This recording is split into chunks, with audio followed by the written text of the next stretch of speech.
প্রিয় শিক্ষার্থীরা, কেমন আছো তোমরা? আমি আশা করছি তোমরা যে যেখানেই থাকো না কেন সবাই সুস্থ আছো, ভালো আছো এবং নিয়মিত পড়াশোনা করছো।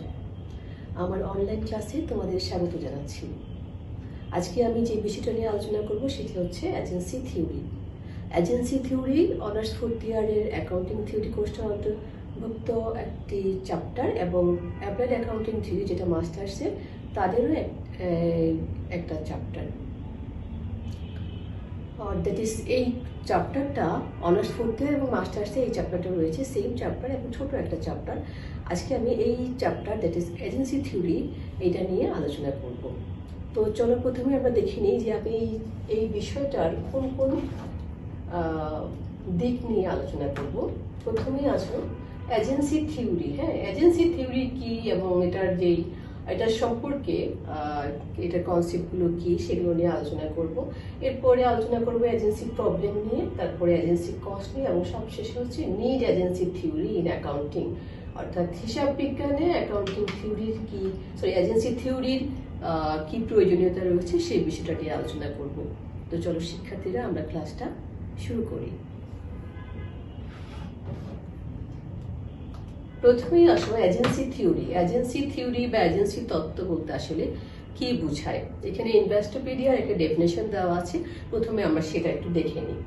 কি বলা আছে দেখো, agency theory is a principal, এটা প্রিন্সিপাল পিএল হবে না, পিএলই হবে, principal that is used to explain and resolve issues in the relationship between business principals and their agents. Most commonly that relationship in one between shareholders as principals and company executives as agents. Car definition? ইনভেস্টোপিডিয়া definition.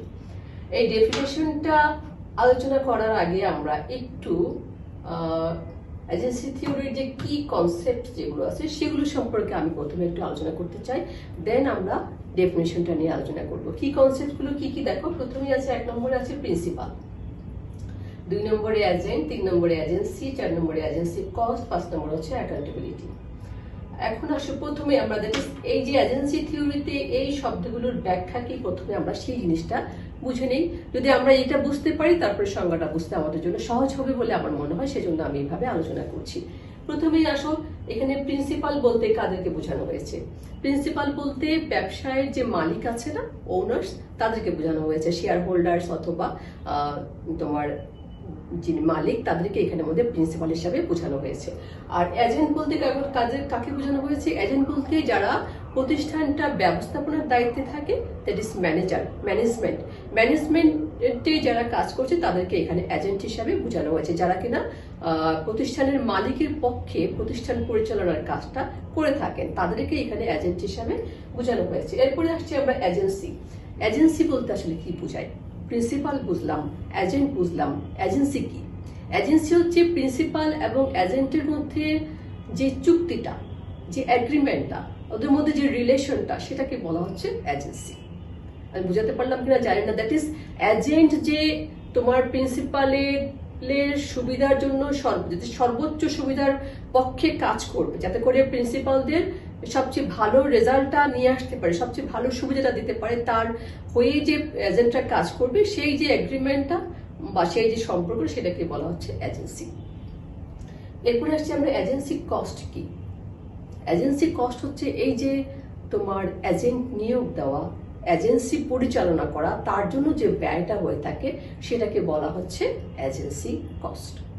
আমি আবার বলছি, agency cost কি বলতে এখানে বোঝানো হচ্ছে এই যে এজেন্ট নিয়োগ দেওয়া এবং এজেন্সি পরিচালনা করা, ওদের মধ্যে যে সম্পর্ক, তার এজেন্টের জন্য যে ব্যয়গুলো হয়ে থাকে, তার জন্য যে ব্যয়গুলো হয়ে থাকে সেটাকে বলা হচ্ছে এজেন্সি কস্ট। এরপরে আসছি আমরা অ্যাকাউন্টেবিলিটি। অ্যাকাউন্টেবিলিটি কি? অ্যাকাউন্টেবিলিটি হচ্ছে এজেন্ট, প্রিন্সিপাল এজেন্টকে নিয়োগ দিল, কিন্তু এজেন্টই কাজ করবে তার জন্য কিন্তু তাকে জবাবদিহিতা করতে হবে কার কাছে? প্রিন্সিপালের কাছে। কেননা তাকে একটা এগ্রিমেন্ট করে নিয়োগ দেওয়া হয়। হ্যাঁ, একটা এগ্রিমেন্টের মাধ্যমে দেখা যায় সে কি কি কাজ করতে পারবে, কতটুকু তার কার্যক্ষমতা, সবকিছুই কিন্তু সেখানে উল্লেখ করা থাকে এবং তার কাজের জন্য তাকে প্রিন্সিপালের কাছে জবাবদিহি করতে হবে, যাতে শেয়ার হোল্ডারের কাছে ম্যানেজমেন্টকে জবাবদিহি করতে হবে। এটাকে বলা হচ্ছে অ্যাকাউন্টেবিলিটি। যদি তোমরা এই কনসেপ্টগুলো ভালো করে বুঝতে পারো তাহলে আমরা এখন সংজ্ঞার মধ্যে ফিরে যাই যে আসলে এজেন্সি থিওরি কি। প্রথমে কি বলা হচ্ছে, এজেন্সি থিওরি যে প্রিন্সিপাল, আমি আবার বলছি প্রিন্সিপাল PLE হবে, that is use to explain and resolve issues in the relationship between business principals and their agents. অর্থাৎ এজেন্সি থিওরি হচ্ছে একটা নীতি বলো, একটা ধারণা বলো, যেটা কিনা তোমার ব্যাখ্যা করে কিসের আমাদের যে প্রিন্সিপাল আছে এবং তাদের যে প্রতিনিধি আছে, এদের দুজনের মধ্যে যে সম্পর্কটা আছে সেই সম্পর্কটার কিভাবে পরিচালিত হবে, কিভাবে নিয়ন্ত্রিত হবে, এই সমস্ত বিষয়গুলো নিয়ে আলোচনা করে থাকে। এই সমস্ত বিষয়গুলো নিয়ন্ত্রণ করে কি বলবো ব্যাখ্যা বিশ্লেষণ দেওয়া থাকে, সেটাকে বলা হচ্ছে এজেন্সি থিওরি। এখানে আবার কি বলছে দেখো, most commonly that relationship in the one between share holders as principles, মানে খুব সাধারণভাবে যেটা বলা হয়ে থাকে যে কি শেয়ার হোল্ডাররাই হচ্ছে প্রিন্সিপাল অ্যান্ড কোম্পানি এক্সিকিউটিভস, এবং কোম্পানি যারা তোমার কি বলবো পরিচালনার কাজে নিয়োজিত থাকে তাদেরকে বলা হচ্ছে অ্যাজ এজেন্টস। ইট ইজ এজেন্টের যে ব্যাখ্যাটা আমরা একটু আগে দিলাম এবং প্রিন্সিপালের ব্যাখ্যাটা দিলাম, সেটা এই ডেফিনেশনের মধ্যে উল্লেখ করা ছিল। তো আশা করি শিক্ষার্থীরা তোমরা এটা বুঝতে পেরেছ। যদি আমি আবার একটু সহজ করে বলি, আমাদের এই যে ব্যবসায়িক জগতে কিন্তু ব্যবসায় বিশেষ করে যৌথ মূলধনী কোম্পানির কথা তোমরা চিন্তা করো, সেখানে কিন্তু এখন আর মানে সেখানে শেয়ার হোল্ডারের সংখ্যাটা বা মালিকের সংখ্যাটা এত বিশাল আকারে হয়ে থাকে যে ব্যবসা পরিচালনার ক্ষেত্রে কি হচ্ছে কি না হচ্ছে এগুলো কিন্তু সব শেয়ার হোল্ডারের পক্ষে জানা সবসময় জানা সম্ভব হয় না। সুতরাং সেখানে দেখা যাচ্ছে কি যে মালিকের সঙ্গে ব্যবসা পরিচালনার দ্যাট ইজ ম্যানেজমেন্টের একটা বিশাল মানে বেশ একটা পার্থক্য থেকে থাকে, কি বলবো যে সম্পর্কের বলো বা সময়ের বলো একটা ব্যবধান থেকে থাকে। ব্যবস্থাপনার কাজে যারা তাদেরকে স্বাধীনতা দেওয়া থাকে, অনেক সময় যে কোম্পানির মঙ্গলের জন্য তারা কাজ করবে, সুতরাং তাদেরকে সেই চুক্তির ভিত্তিতে তাদেরকে নিয়োগ দেওয়া হয়। এই যে নিয়োগ দেওয়া এবং তাদের পক্ষে যে কাজ করা ম্যানেজমেন্ট যে কাজ করবে, এটাকে বলা হচ্ছে অ্যাকচুয়ালি এজেন্সি। এবং এই এজেন্সি কাজটা পরিচালনার জন্য কি কি নিয়ম নীতি কি কি হতে পারে সেটাই আলোচনা করে থাকে এই প্রিন্সিপাল, সেটাকে বলা হচ্ছে এজেন্সি থিওরি। তো আমরা পরবর্তী বিষয়ে চলে যাচ্ছি। এজেন্সি থিওরির কনসেপ্ট আমরা আলোচনা করলাম, দেন আমরা চলে যাচ্ছি এজেন্সি প্রবলেমে। হ্যাঁ, এজেন্সি প্রবলেম, এজেন্সি কি, এজেন্সি থিওরি কি আমরা মোটামুটি জানলাম। এখন আসলে এজেন্সি প্রবলেম কি, এজেন্সি প্রবলেম বা এজেন্সির সমস্যা কি। এই যে আমরা এজেন্সি বলছি, এজেন্সি কাজ করছে, প্রিন্সিপালের পক্ষে কাজ করছে, এটাই এজেন্সি। এখন এই এজেন্সি প্রবলেমটা কি, প্রবলেমটা কোথায় কখন কিভাবে সৃষ্টি হয়। এখানের মধ্যে ইনভেস্টোপিডিয়ার একটা ডেফিনেশন দেওয়া আছে, এটা মেনশন করা নাই, আমি এটা আগে বলে দিলাম, এটা হচ্ছে ইনভেস্টোপিডিয়ার সংজ্ঞা। The agency problem is a conflict of interest inherent in any relationship where one party is expected to act in another's best interest. In corporate finance, the agency problem usually refers to a conflict of interest between a company's management and the company's stockholders. হ্যাঁ, যদি আমরা নিচের থেকে যাই যে corporate finance, that is আমাদের এই যে ব্যবসায়িক জগতে দেখা যাচ্ছে কি এজেন্সি প্রবলেম হচ্ছে তোমার এই কোম্পানির প্রতিনিধি এবং মালিক, এই দুইয়ের মধ্যে একটা দ্বন্দ্ব, সেই দ্বন্দ্বটাকে বলা হচ্ছে এজেন্সি প্রবলেম। দ্বন্দ্বটা কিসের, যে ব্যবসায়িক প্রতিনিধিরা চায় যে তাদের কিন্তু চুক্তি থাকে যে তারা মালিকের সুবিধার জন্যই তারা কাজ করবে, কিন্তু কাজ করতে গিয়ে দেখা যায় যে কি যে যারা ব্যবসায়িক প্রতিনিধি তারা অনেক সময় নিজের সুবিধাটাকে গুরুত্ব দিয়ে থাকে, মালিকের সুবিধার উপরে তাদের নিজের সুবিধাকে গুরুত্ব দিয়ে থাকে। এইরকম একটা সমস্যা যখন অ্যারাইজ করে, অথবা হয়তো এটা হয় নাই কিন্তু মালিক মনে করছে যে এটা হচ্ছে, যখন মালিকের মনে এই সন্দেহ সৃষ্টি হয় তখনই কিন্তু এজেন্সির প্রবলেমটা ক্রিয়েট হয়। আর উপরে কি বলা আছে দেখো, এটা হচ্ছে ইন জেনারেল সেন্সে বলা হচ্ছে যে the agency problem is a conflict of interest inherent in any relationship where one party is expected to act in another's best interest. অর্থাৎ যখন একটা পক্ষকে দেওয়া হয় যে সে অন্য পক্ষের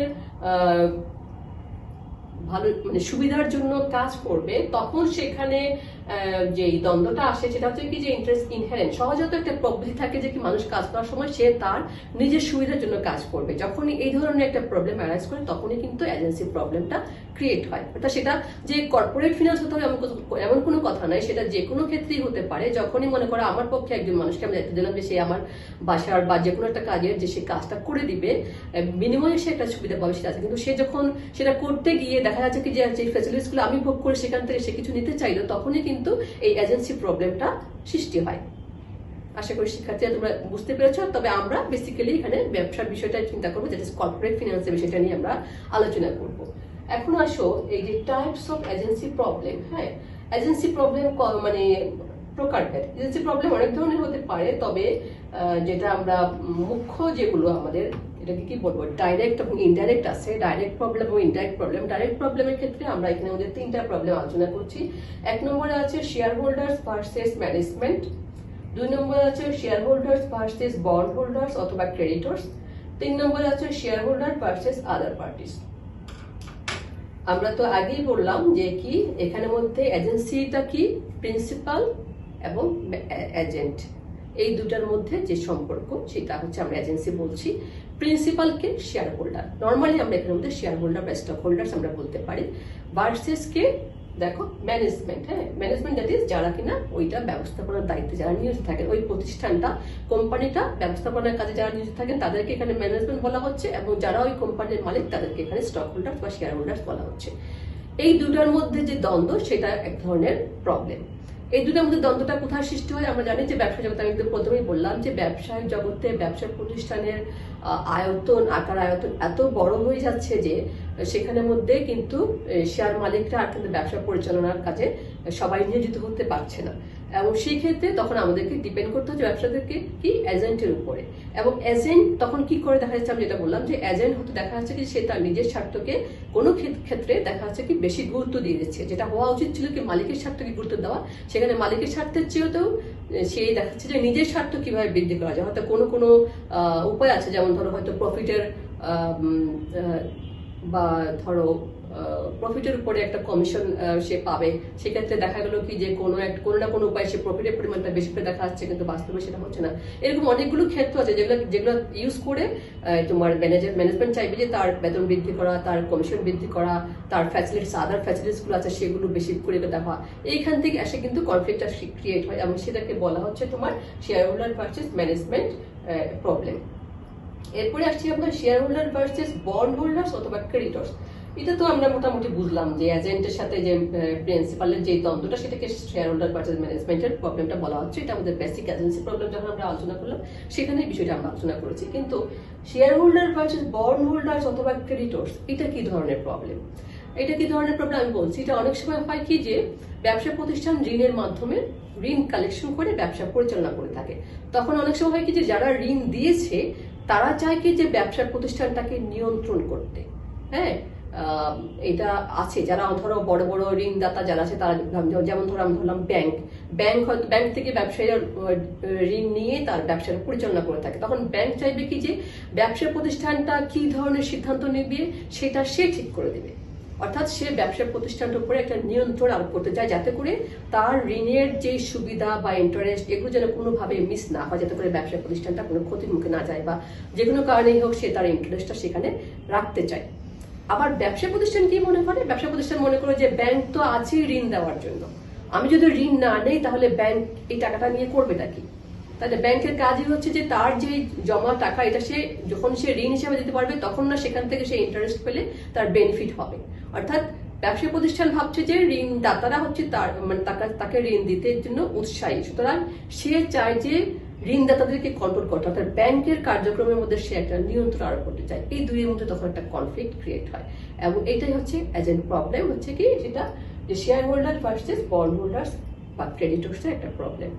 এরপরে আসছি আমরা 3 নম্বরে, দেখো শেয়ার হোল্ডার ভার্সেস আদার পার্টিস। হ্যাঁ, ব্যবস্থাপনাও না ঋণদাতাও না, অন্যান্য পক্ষের সঙ্গে যখন মালিকের যে দ্বন্দ্বটা সৃষ্টি হয় সেটাকে বলা হচ্ছে তোমার এটা এক ধরনের এজেন্সি প্রবলেম। সেটা কি আদার পার্টিসের সাথে শেয়ার হোল্ডার্সের প্রবলেম। এই আদার পার্টিস কারা? আদার পার্টিস হতে পারে কর্মচারী, হতে পারে তোমার যারা সাপ্লায়ার্স আছে, যারা মনে করো র মেটেরিয়ালস সাপ্লাই করে, বিভিন্ন ম্যাটেরিয়ালস গুলো সাপ্লাই করে। এছাড়া আরো অন্যান্য পক্ষ হতে পারে, এই মুহূর্তে আমার নামগুলো মনে আসছে না। যেমন ধরো কর্মচারীরা চাইবে যে তারা যে তাদেরকে, আমরা জানি যে অনেক সময় হতে পারে গার্মেন্টস ইন্ডাস্ট্রি হোক বা বিভিন্ন ইন্ডাস্ট্রিতে কর্মচারীরা কিন্তু আন্দোলন করে তাদের সুবিধা বৃদ্ধি করার জন্য। তারা কিন্তু ব্যবসা প্রতিষ্ঠানের মালিকের দৃষ্টিটা দেখে না। মালিক চাইবে যে কর্মচারীদেরকে বেতন কম দিয়ে তার মুনাফার পরিমাণটা বৃদ্ধি করতে, এটা আমরা দেখে থাকি বেশিরভাগ মালিকের ক্ষেত্রে কিন্তু এই একটা সহজাত প্রবৃত্তি দেখা যায়। আবার যারা কর্মচারী তারা চাইবে কি যে মালিকের কাছ থেকে, যেহেতু ওরা জানতে পারে যে মালিক হয়তো ব্যবসা করে অনেক মুনাফা অর্জন করছে, সুতরাং সেই মুনাফার একটা অংশ তাদেরকে যেন মালিক দিয়ে দেয়। এই ধরনের একটা আন্দোলন দাবি সবসময় কর্মচারীরা করে থাকে।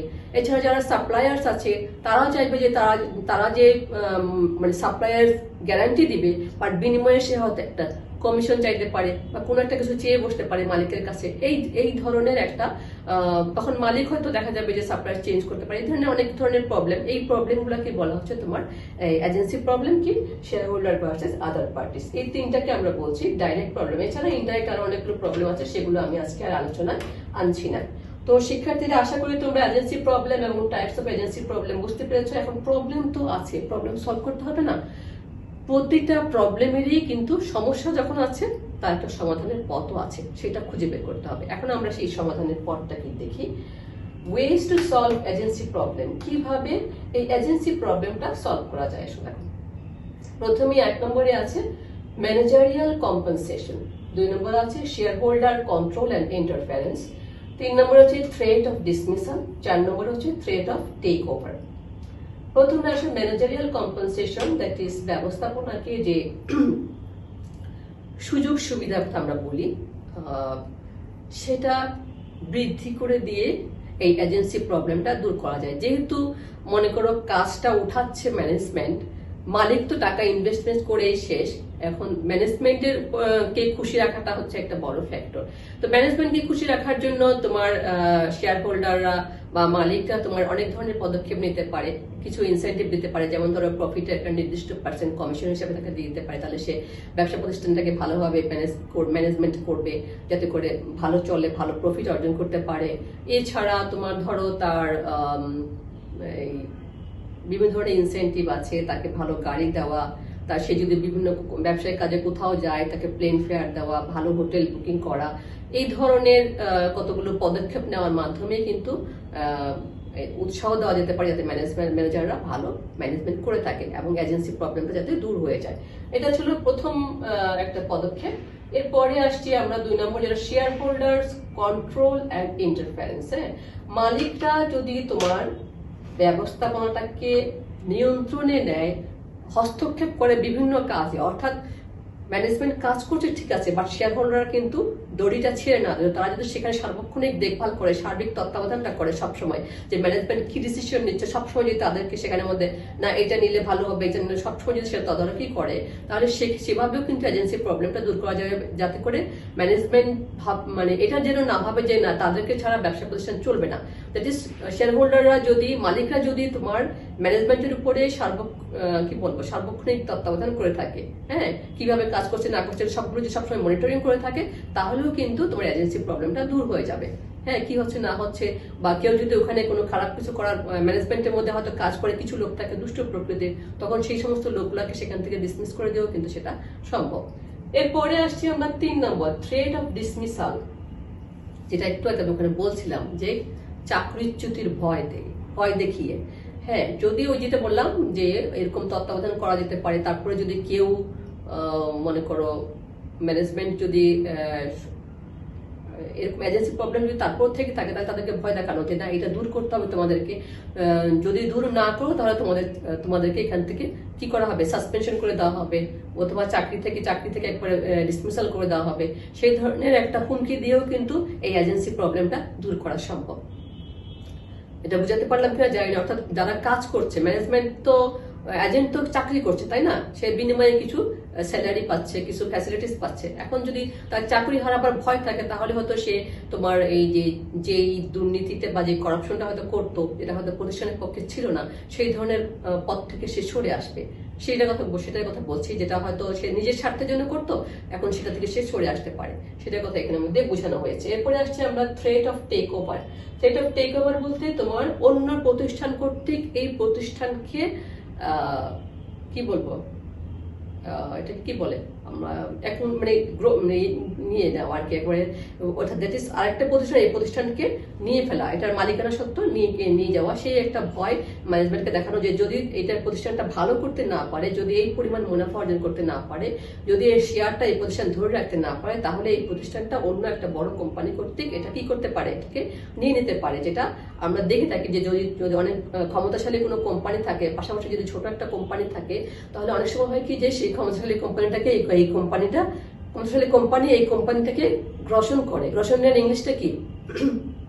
একুমুলেট করে নেওয়া বা একত্রীকরণ করে নেওয়া না, ওটাকে আমি এখন এক্সাক্ট ইংলিশটা আনতে পারছি না, এটাকে গ্রাস করে নেয়। এই একটা ভয় সেখানে দেখাতে পারে, যাতে করে ম্যানেজমেন্ট ভালো করে কাজটা করে। যে ওটা যদি গ্রসন করে নেয়, অ্যাবজর্ব করে নেয়, তাহলে ম্যানেজমেন্টের কাজটা শেষ হয়ে যাবে, কারণ ওই প্রতিষ্ঠানে কিন্তু নিজস্ব ম্যানেজমেন্ট আছে। তো আলটিমেটলি ঘুরে ফিরে একটা কথা এটা বোঝানো যে কি, যে তোমাদের ইন্টারেস্ট তখন ক্ষতিগ্রস্ত হবে, তখন কিন্তু সেভাবে এজেন্সির প্রবলেমটা দূর করা সম্ভব হবে। আমি বোঝাতে পারলাম কিনা জানি না। প্রথমটা হচ্ছে কি, ওদের ফ্যাসিলিটিস বৃদ্ধি করে দেওয়া। 2 নম্বর হচ্ছে যে ওদের কাজকর্মের উপরে নিয়ন্ত্রণ আরোপ করা। 3 নম্বর হচ্ছে যে ওদেরকে চাকরিচ্যুতির ভয় দেখানো। এবং 4 নম্বর হচ্ছে কি, যে অন্য প্রতিষ্ঠান কর্তৃক এই প্রতিষ্ঠানটাকে গ্রসন করে নেওয়ার একটা ভয় দেখানো। তো এইভাবেই কিন্তু এজেন্সি প্রবলেমটা দূর করা সম্ভব। তো আমরা আমাদের পরবর্তী টপিকসে চলে যাচ্ছি। পরবর্তী বিষয়টা হচ্ছে কি, এজেন্সি কস্ট। এই যে আমরা এজেন্সি থিওরি বললাম, এজেন্সি প্রবলেম বললাম, এজেন্সি কস্ট সম্পর্কে আমি কিছু প্রথমেই কিছু বলেছি। তোমাদের যে কনসেপ্ট, যেটা কি কনসেপ্ট, সেখানেও কিন্তু আমি এজেন্সি কস্ট বলেছি। এখানে একটা সংজ্ঞা দেওয়া আছে, দেখো এজেন্সি সম্পর্কে এখানে কি বলা আছে এজেন্সি কস্ট সম্পর্কে। An agency cost is a type of internal company expenses which comes from the action of an agent acting on behalf of a principal. Agency costs typically arise in the wake of core inefficiencies, dissatisfactions, and disruptions, such as conflict of interest between shareholders and management. এটা আশা করি তোমরা বুঝতে পেরেছো। প্রথমেই বলা আছে কি যে an agency cost is a type of internal company expenses, অর্থাৎ এটা কিন্তু একটা অভ্যন্তরীণ ব্যয়, প্রতিষ্ঠানের অভ্যন্তরীণ ব্যয়। যেহেতু এটা প্রতিষ্ঠানে যারা পরিচালনার কাজে ব্যবস্থাপনার কাজে নিয়োজিত, তাদের জন্য এই ব্যয়টা হচ্ছে, সেই জন্য বলছি এটা একটা অভ্যন্তরীণ ব্যয় which comes from the actions of an agent acting on behalf of a principal। এটা কখন কিভাবে সৃষ্টি হয়? যখনই একটা মালিকের পক্ষে একজন এজেন্ট কাজ করে। একজন এজেন্টকে নিয়োগ দিতে তাকে অবশ্যই স্যালারি দিতে হবে, তার কাজের পারিশ্রমিক দিতে হবে, সেটাও কিন্তু একটা এজেন্সি কস্ট। সুতরাং যখনই আমরা একজন এজেন্ট রাখবো, সেই এজেন্টের জন্য যে ব্যয়টা করতে হবে সেটাই হচ্ছে অ্যাকচুয়ালি এজেন্সি কস্ট। তারপরে আরো কিছু বলা আছে আমাদের আরো ক্লিয়ার করার জন্য, agency cost typically arise in the wake of core inefficiencies, dissatisfactions, and disruptions, such as conflict of interest between shareholders and management. এটা বলছে যে টিপিক্যালি এটা কখন সংঘটিত হয়? যখন দেখা যাচ্ছে যে তোমার কাজটা, যেটা বললাম যে ব্যবসা পরিচালনার কাজটা খুব দক্ষভাবে হয় না, যখন স্যাটিসফ্যাকশন থাকে না, যখন তোমার সেখানে কাজে অসুবিধা হয় এবং দ্বন্দ্ব সৃষ্টি হয়, যখন স্বার্থগতভাবে ম্যানেজমেন্ট এবং মালিকানার মধ্যে, তখনই কিন্তু ওইটা দূর করার জন্য যে ব্যয়গুলো হয়ে থাকে সেগুলোকে বলা হচ্ছে এজেন্সি কস্ট। আমরা যদি এক্সাম্পল দিই, আমার মনে হয় এজেন্সি কস্ট সম্পর্কে তোমাদের কনসেপশনটা আরো ক্লিয়ার হবে। দেখি আমরা agency cost, different types of agency cost বা এক্সাম্পল অফ এজেন্সি কস্ট আমরা যাই। যেমন ধরো 1 নম্বরে হচ্ছে কি মনিটরিং কস্ট, তারপর 2 নম্বর হচ্ছে বন্ডিং কস্ট, এবং এরপরে হচ্ছে রেসিডুয়াল লস। এগুলো হচ্ছে ডাইরেক্ট একদম এজেন্সি কস্ট আমরা বলছি। এছাড়াও এর বাইরেও কিছু এজেন্সি কস্ট আছে যেগুলোকে ইনডাইরেক্ট বলা হয়। মনিটরিং কস্ট, যেটাকে আমরা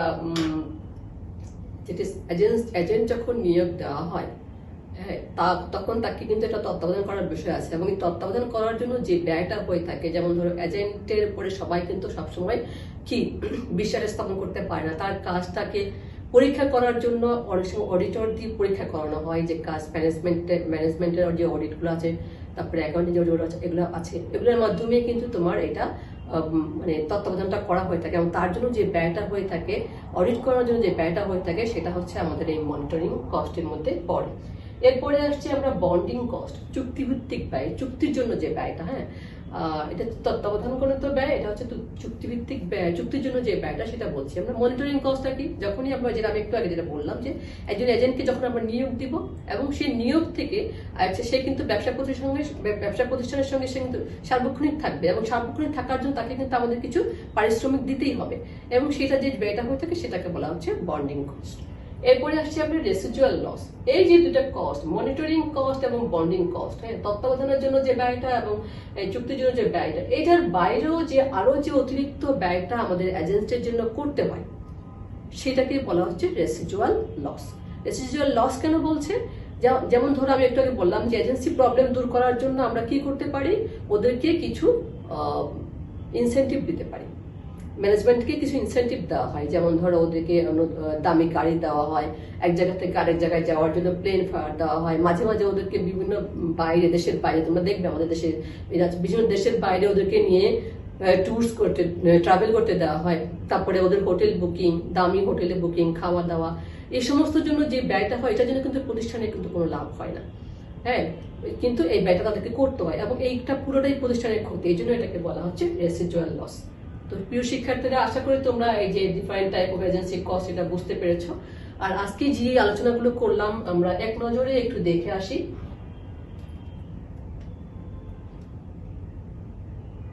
আমরা প্রথমেই আলোচনা করলাম যে এজেন্সি থিওরি কি, কি কনসেপ্টস অফ এজেন্সি থিওরি, তারপরে আলোচনা করেছি এজেন্সি প্রবলেম কি, টাইপস অফ এজেন্সি প্রবলেম আলোচনা করলাম। এরপর হচ্ছে ways to solve of agency problem, কিভাবে এজেন্সি প্রবলেমগুলো দূর করা যেতে পারে। তারপরে এজেন্সি কস্ট কি এবং এজেন্সি কস্টের টাইপস বা এক্সাম্পল গুলো আমরা একটু আলোচনা করে নিলাম। তো প্রিয় শিক্ষার্থীরা, আমার এই আচ্ছা, আরেকটা টপিকস আমাদের বাকি রয়ে গেছে, সেটা তো আমি বলতে ভুলেই গেছি। সেটা কি? Need agency theory in accounting. হ্যাঁ, হিসাব বিজ্ঞানে এজেন্সি থিওরির প্রয়োজনীয়তা কি? সরি, হিসাব বিজ্ঞানে এজেন্সি থিওরির প্রয়োজনীয়তা, এটা তোমরা এতক্ষণে আশা করি বুঝতে পেরেছো। তারপরে আমি একটু বলি, আমি একটু আগে অনেকবার বলেছি যে এখন তোমার ব্যবসা প্রতিষ্ঠান গুলো অনেক বড় হয়ে গেছে, আর আমাদের যে অ্যাকাউন্টিং এর সাথে কিন্তু ব্যবসা প্রতিষ্ঠান এখন সম্পর্কটা বেশ দৃঢ়। দ্যাট ইজ, অ্যাকাউন্টিং এখন শুধুমাত্র হিসাব রাখার মধ্যে সীমাবদ্ধ নেই, এটা এখন কি একটা তথ্য ব্যবস্থা, অর্থাৎ এটা বিভিন্ন ধরনের তথ্য সরবরাহ করে থাকে। যারা ম্যানেজমেন্ট থাকে, যারা শেয়ার হোল্ডার, যারা মালিক থাকে, বা আরো অন্যান্য পক্ষ আছে, সবাইকে কিন্তু হিসাব বিজ্ঞান এখন কি করে, তথ্য দিয়ে থাকে। এখন এই যে তোমার এজেন্সি এবং এজেন্ট এবং যে মালিক, এদের মধ্যে যে প্রবলেমগুলো আছে, যা যে আস্থার অভাবটা আছে, এই জায়গায় কিন্তু হিসাব বিজ্ঞান একটা ভালো ভূমিকা রেখে থাকে। কেননা এটা দুই পক্ষকেই তথ্য সরবরাহ করে, এবং হিসাব বিজ্ঞানের তথ্যের উপর ভিত্তি করে কিন্তু ওনার্সরা এজেন্টের উপরে কিন্তু কি বিশ্বাস রাখতে পারবে, কারণ হিসাব বিজ্ঞান তাদেরকে তথ্য দিচ্ছে যে তারা যেরকম চাচ্ছে এজেন্টরা ঠিক সেভাবে কাজ করছে কিনা না। তো এই যে তথ্য, এই তথ্যের কারণেই কিন্তু আমরা বলতে পারি যে এই অ্যাকাউন্টিং এর ক্ষেত্রে এজেন্সি থিওরির গুরুত্বটা এখানে, যে অ্যাকাউন্টিং এজেন্সির প্রবলেমগুলো দূর করতে ভালো একটা ভূমিকা রেখে থাকে। তো আশা করি বুঝতে পেরেছো। না বোঝার কিছু নাই। আমি যদি আবার একটু ভালো করে বলি, তোমার এই যে ধরো একটা ব্যবসায় প্রতিষ্ঠানে তোমার মালিক এক পক্ষ আছে, মালিকের পক্ষে কাজ করছে ম্যানেজমেন্ট, এবং হয়তো ম্যানেজমেন্টের দায়িত্ব হচ্ছে তারা মালিকের সবচেয়ে ভালো সুবিধাটা এনে দেওয়ার দায়িত্ব তাদের। এখন যদি কোনো কারণে মানে ওনার্স যদি এজেন্টের উপরে আস্থা রাখতে না পারে, তখন সে কি করতে পারে? সে অডিটর নিয়োগ করতে পারে, সেটা ঠিক আছে, কিন্তু অডিটরস কাজ করবে কিসের উপর ভিত্তি করে? অ্যাকাউন্টেন্টসের যে রাখা যে হিসাব নিকাশ আছে সেগুলোর উপর ভিত্তি করে, ম্যানেজমেন্টের যে কাগজপত্র আছে সেগুলোর উপর ভিত্তি করে অডিটরস কাজ করবে। অ্যাকাউন্ট যদি ঠিক মতো কাজ করে, অ্যাকাউন্ট যে তথ্যগুলো দিবে সেগুলোই হচ্ছে অডিটরসের র মেটেরিয়ালস বলো, অথবা ওইগুলোর উপর ভিত্তি করে ওনার্সরাও কিন্তু তোমার এজেন্টের কাজটা ঠিক লাইন মতো আছে কিনা সেটা তারা বুঝতে পারবে। তো এইখানে তোমার অ্যাকাউন্টিং এজেন্সি থিওরির ক্ষেত্রে একটা গুরুত্বপূর্ণ ভূমিকা রেখে থাকে। তো প্রিয় শিক্ষার্থীরা, আজকের আলোচনা আশা করছি তোমরা বুঝতে পেরেছো। সহজ চ্যাপ্টার, না বোঝার কিছু নেই।